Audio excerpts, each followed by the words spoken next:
Adorable Père, dans les noms puissants de Jésus, nous te disons merci, Dieu Tout-Puissant, d'avoir nous réunis encore à ce moment, d'être à ta table sainte pour pouvoir préparer de ta parole qui est la nourriture de notre âme sur nous.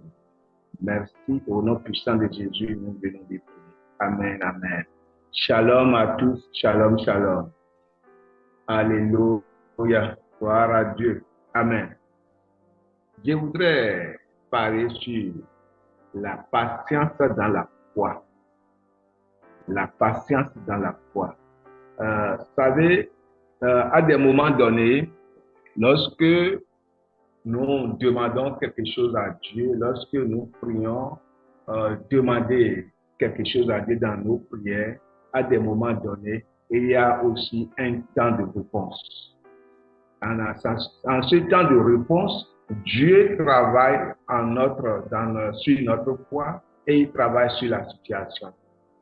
Et en ce moment, bien-aimés dans le Seigneur, beaucoup des chrétiens, à cause de besoins, de cet besoin pressant qu'ils ont, à cause de l'urgence du problème qu'ils avaient, et ils sont venus vers Dieu. Et déjà, comme ils savent que, oui, le livre d'Hébreux nous a dit la foi, Hébreux chapitre 11, le verset 1, nous a dit, oh, la foi est une ferme assurance des choses qu'on espère, une démonstration de celles qu'on ne voit pas. Et voilà, donc, beaucoup d'entre nous, beaucoup d'entre les chrétiens voudraient que ça soit maintenant. Bien aimé, à des moments donnés, oui, c'est vrai, le miracle est maintenant. Mais aussi, à des moments donnés, ce n'est pas maintenant. Ça peut prendre un laps de temps. Ça peut prendre un moment. Ce n'est pas parce que cela prend un moment, un temps, ce n'est pas à cause de cela que nous allons dire que ta prière n'est pas efficace.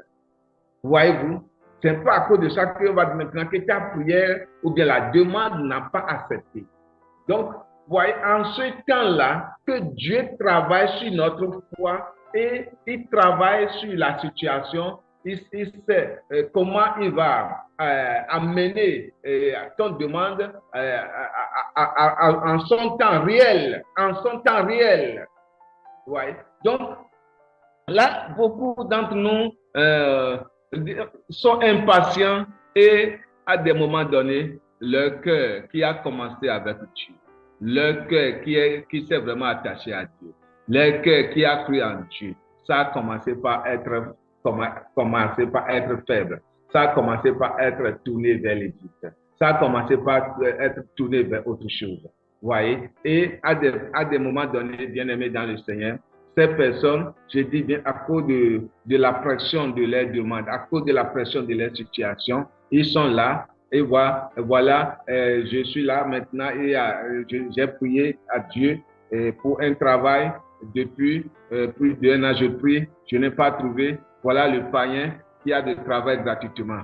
J'ai prié pour me marier. Voilà, je suis enfant de Dieu. Maintenant, voilà l'autre là, il ne prie pas même. Il est un païen, regardez, il s'est marié. Il a ci, il a cela. Bien-aimé, non. Tu dois vivre ta foi. Tu dois vivre ta foi. Nous ne devons pas nous comparer. Tu ne dois pas te comparer avec l'autre. Tu ne dois pas te comparer avec le succès de l'autre ou bien l'échec de l'autre. Bien-aimé, non, ça, ce n'est pas Dieu. Chacun doit vivre sa foi. Et regardez, nous allons voir quelque chose dans ce que Dieu a dit encore dans Psaume 37, dans le livre de Psaume 37. Psaume 37, Dieu a dit quelque chose là, et nous allons voir ce qu'il a dit. Alléluia.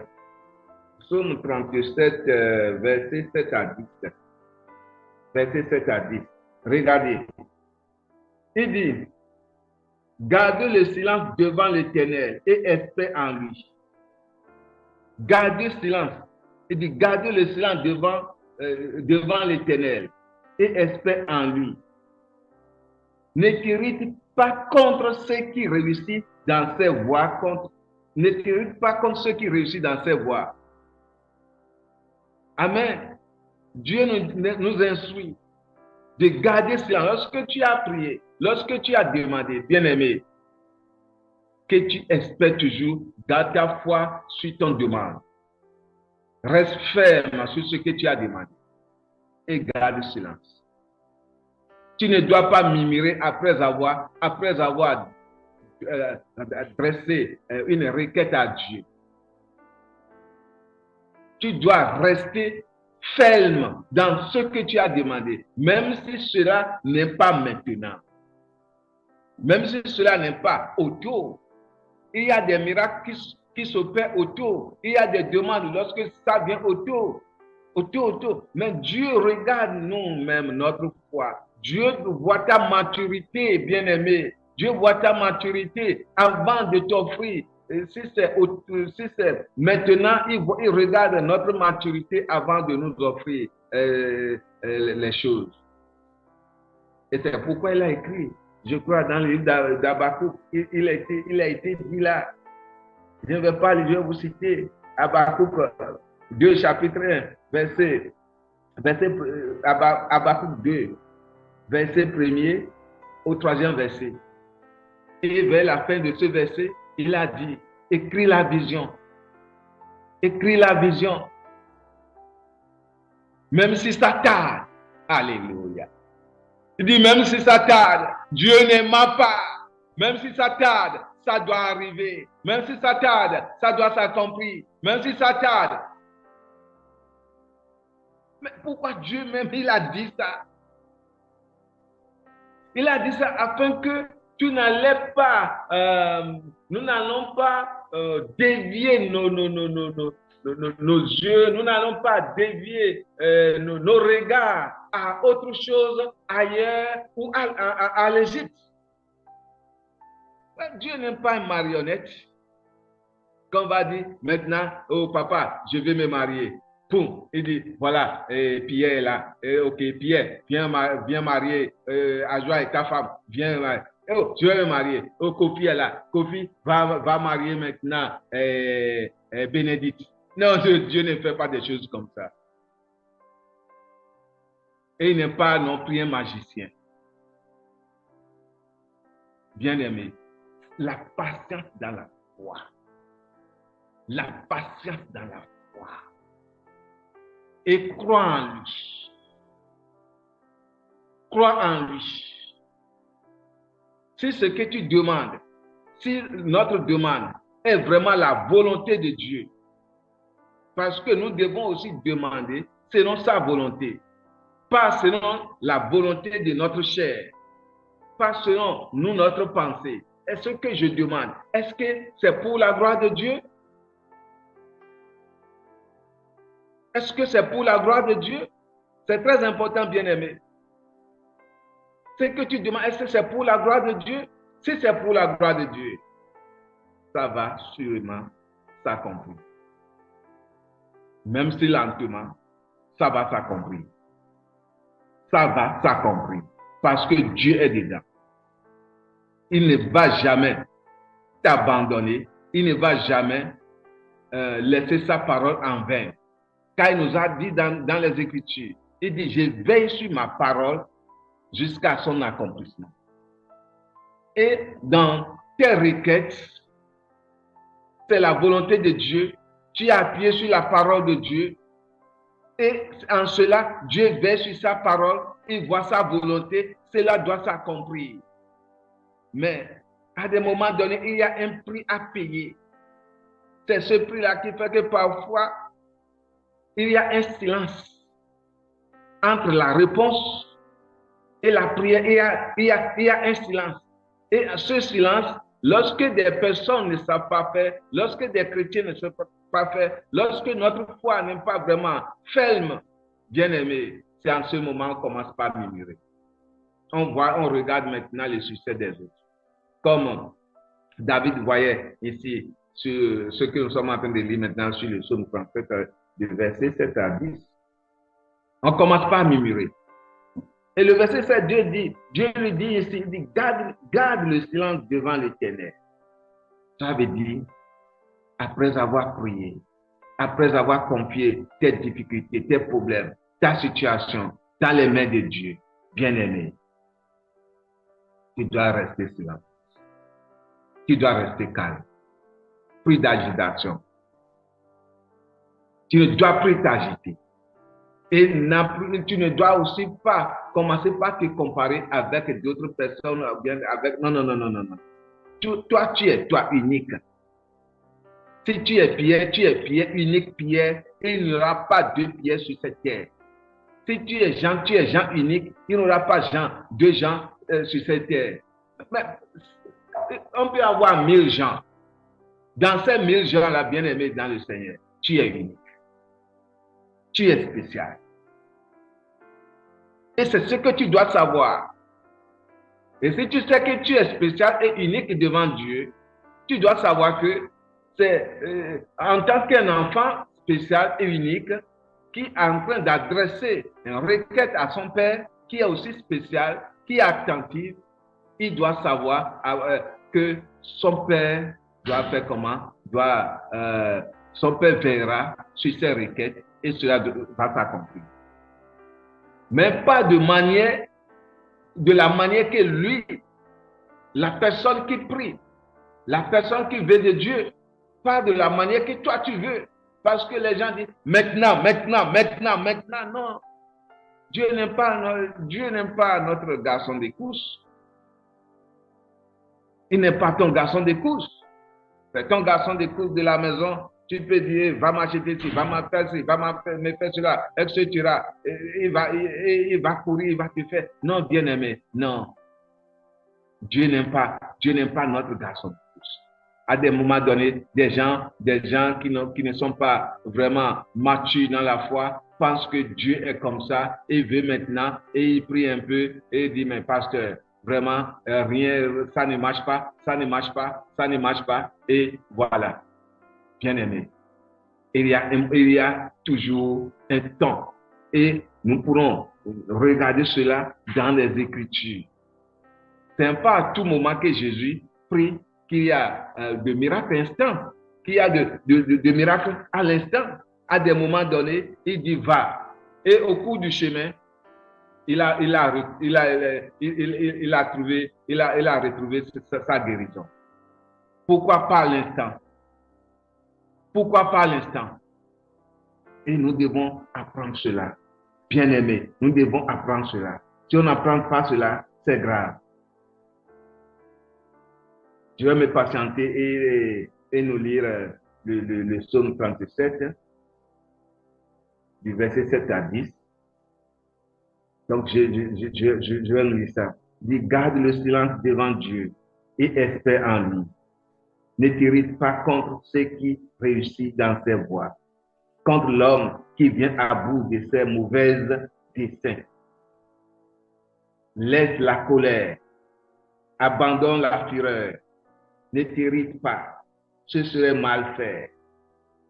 Car les méchants seront retranchés et ceux qui espèrent en l'Éternel posséderont le pays. Verset 10.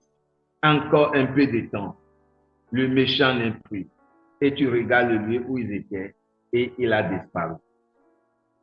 Bien-aimé, revoir le verset, nous allons revoir le verset 8.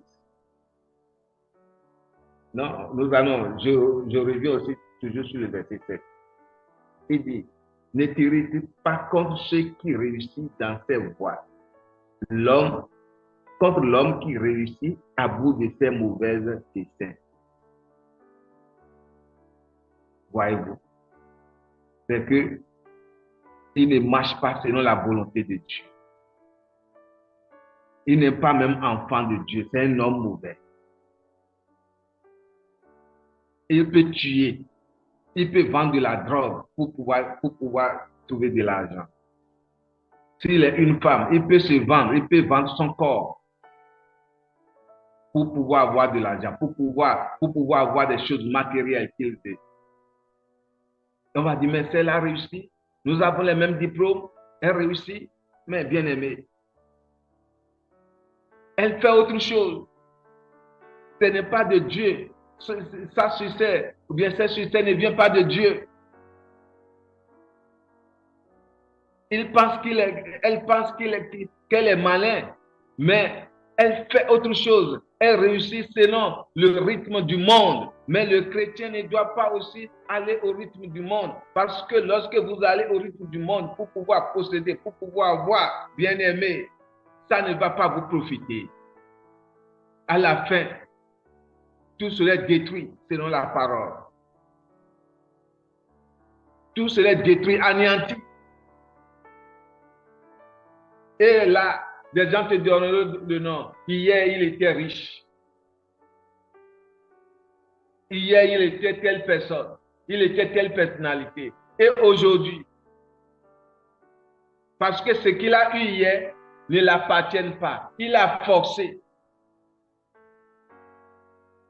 Et aller forcer le mari d'autrui, aller forcer la femme d'autrui, celle qui n'était pas destinée comme ta femme, celui qui n'était pas destiné comme ton mari, même si c'est un jeune qui n'a jamais fait enfant, même si c'est une jeune femme qui n'a jamais fait enfant, bien aimé, allez forcer, si Dieu n'est pas dedans, vous pouvez vous marier, avoir même des enfants, mais la fin, c'est la séparation. Il n'y a rien à faire. Parce que pourquoi? Dieu n'est pas dans cette affaire. Vous avez forcé cela. Et surtout, je parle surtout ceci aux chrétiens qui prient déjà, qui sont dans la maison de Dieu déjà, qui écoutent la parole de Dieu, mais qui fait la volonté de leur chair. Qui fait la volonté de leur chair, c'est la destruction. Et on dit que c'est Dieu. Et on vient donner témoignage, on dit que c'est Dieu, alors que ce n'est pas Dieu. Tu as manigancé ça, tu as fabriqué le miracle fabriqué, et cela ne vient pas de Dieu. Bien-aimé, cela ne bénit pas. Toi seul, dans l'avenir, proche ou loin, c'est toi seul qui auras tes yeux pour prairie. C'est toi seul tu vas rester dans ta solitude. Pourquoi? Parce que le mari n'est plus à tes côtés, la femme n'est plus là. Pourquoi? Parce que ce n'était pas le prendre, ce n'est pas ton coach, ce n'est pas ta coach.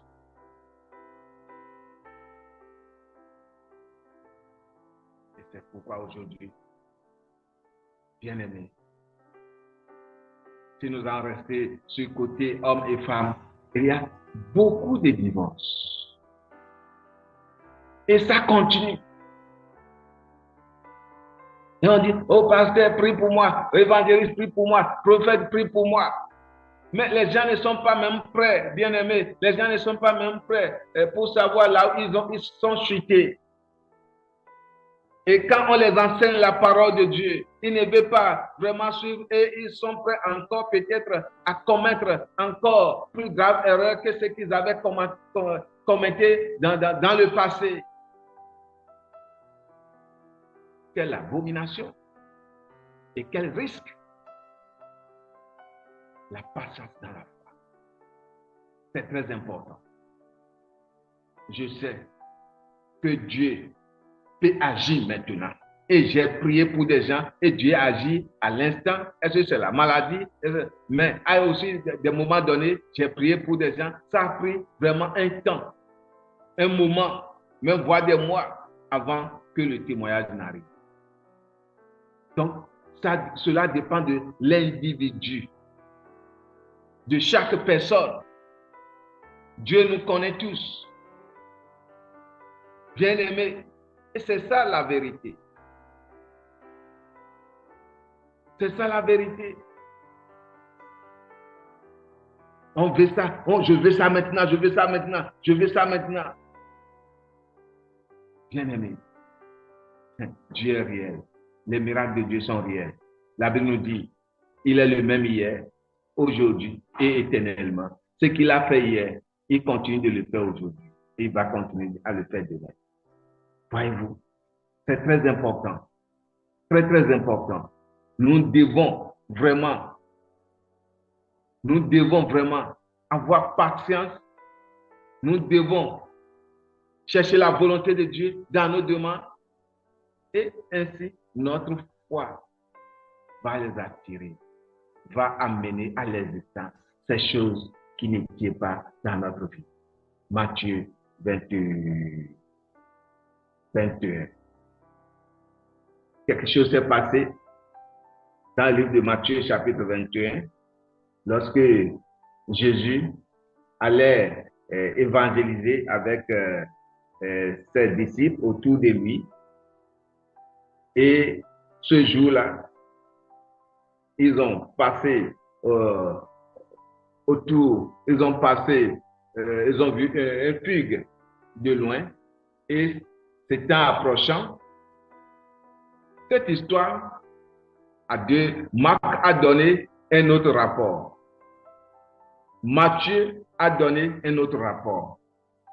C'est de la manière que Matthieu a vu, c'est à cette manière qu'il a donné. Mais Marc, le rapport de Marc est que quand Jésus a maudit le figuier, ils sont passés et le lendemain, voyez, le lendemain, quand ils sont retournés, c'est en ce moment que les disciples, ils ont constaté que, mais mec, le figuier que tu as maudit, que tu as parlé, regardez, ça a séché de la tête.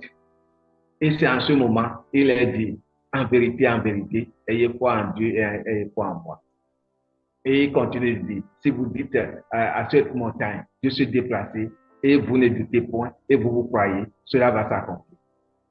Et ce que vous dites dans votre bouche, vous le verrez s'accomplir. Maintenant, Matthieu, à son tour, regardez comment Matthieu a présenté cet évangile. Matthieu 21, verset 21-22. Jésus leur répondit, je vous le dis en vérité, si vous aviez de la foi, si vous aviez de la foi et que vous ne doutiez point, non seulement vous feriez ce qui a été fait à ces figuiers, mais quand vous diriez à cette montagne, au toit de là, jette-toi dans la mer, cela se ferait. Amen. Je monte au verset 19.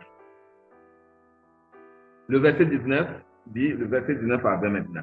Le verset 19 dit, voyant un figuier sur le chemin, il s'en approcha, mais il n'y en trouvait que des feuilles.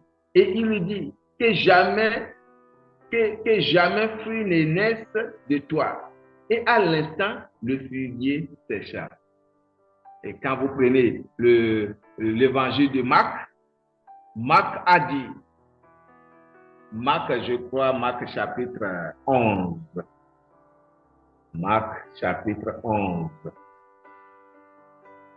Je vais vérifier, nous allons vérifier ce que Marc a dit là. Marc chapitre 11, verset.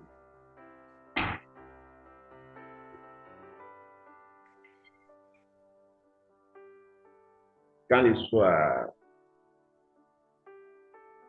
Ok, verset 19 toujours. Marc chapitre 11, verset 19. Dit, quand le soir fut venu, Jésus sortit de la ville. Maintenant, le matin, en passant, les disciples virent le figuier. Le matin, ça veut dire c'est le lendemain. Voyez-vous, la patience de la foi, c'est le lendemain. C'est-à-dire, le matin, en passant, les disciples virent le figuier sécher jusqu'aux racines. Et Pierre se rappelant de ce qui était passé. Bien-aimé. Alléluia. Je ne sais pas si vous avez compris. Alléluia. Et Pierre s'était rappelé de ce qui était passé. Dit à Jésus, Rabbi, regarde le figuier que tu as maudit a séché. Et Jésus prit la parole et lui dit, ayez foi en Dieu.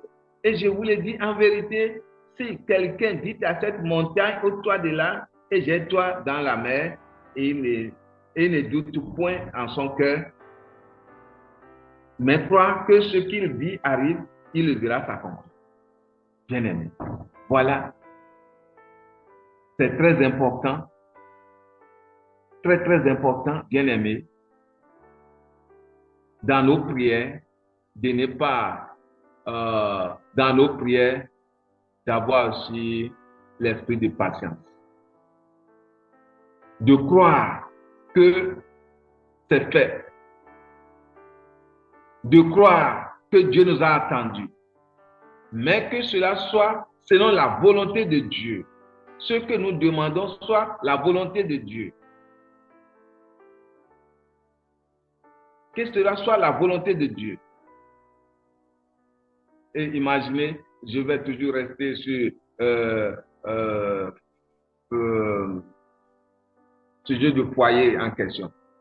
Imaginez, tu es une femme, jeune femme qui n'a pas de mari, ou bien jeune homme qui n'a pas de femme, et celui qui vient vers toi maintenant, c'est un homme qui a déjà son foyer, ou bien c'est une femme qui a son mari à la maison. Et c'est celui-là maintenant que toi, ou bien celle-là maintenant que toi tu veux marier, tu veux te mettre ensemble avec. C'est vraiment, c'est insensé. Et penser ainsi, cela n'est pas dans la volonté de Dieu. Parce que c'est un homme d'autrui, c'est la femme d'autrui.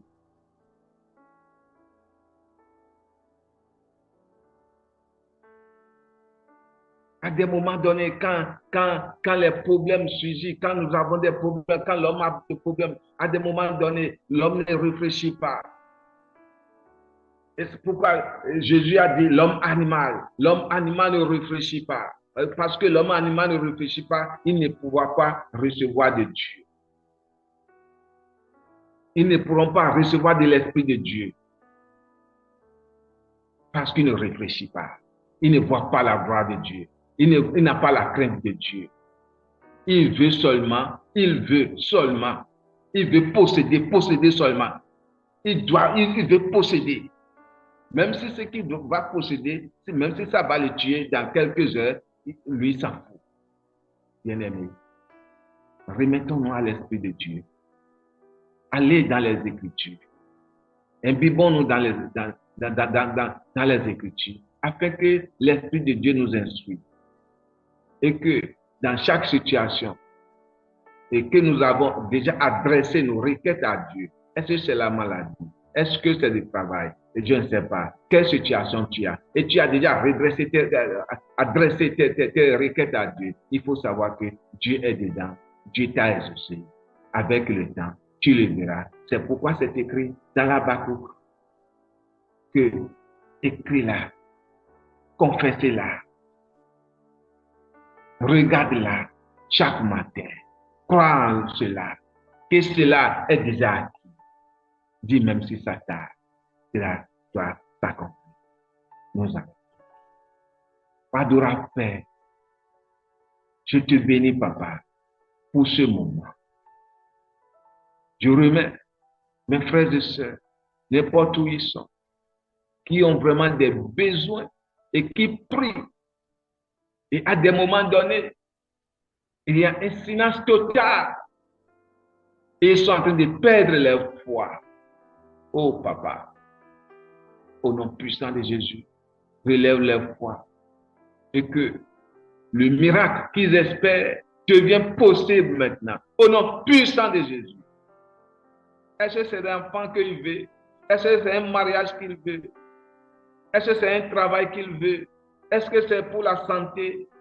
Oh, quelle situation! Papa, tu connais la situation. Je prie au nom puissant de Jésus. Guéris quelqu'un. Restaure quelqu'un. Que quelqu'un se marie au nom puissant de Jésus. Que quelqu'un se marie à son vrai côté, à sa vraie côte au nom puissant de Jésus.